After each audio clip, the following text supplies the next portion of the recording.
તાપી યુદ્ધમાં પરિસ્થિતિ વચ્ચે જિલ્લા પ્રશાસનની તૈયારીઓ જિલ્લા પ્રભારી અને રાજ્યમંત્રી મુકેશ પટેલે બીજી બેઠક યોજી છે। ઉકાઈ થર્મલ પાવર સ્ટેશન સહિતના સંવેદનશીલ યુનિટને લઈ ચર્ચા વિચારણા કરવામાં આવી। બેઠકમાં જિલ્લા કલેક્ટર સહિતના ઉચ્ચ અધિકારીઓ હાજર રહ્યા।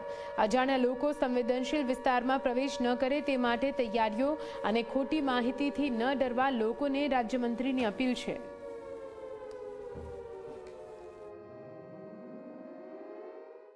આજે મીटिंगની સૂચના આપવામાં આવી છે। કોઈ અજાણી વ્યક્તિ ડેમની ફરતે દેખાવો ન જોઈએ, કોઈ ફરવો ન જોઈએ। કંઈક આકાશમાં એવી વસ્તુ લાગે તો તરત તંત્રને જાણ કરવાની આવી અપીલ કરી છે।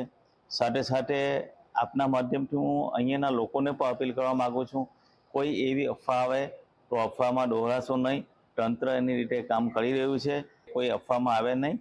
અને જે રીતે દેશની અંદર જે આપણી પરિસ્થિતિ એમાં સાથે રહીને આપણે સામે જે રીતે અમે જે દેશના લોકો આપણી પર હુમલો કરી રહ્યા છે એના હુમલાનો જવાબ તો આપણે જોઈએ છે કે આપણા જવાન આપી જ રહ્યા છે। ત્યારે તમામ લોકો જે રીતે અમારું તંત્ર માર્ગદર્શન આપે એ માર્ગદર્શન પ્રમાણે કામ કરે એવી આપણા થકી અપીલ કરીએ છીએ।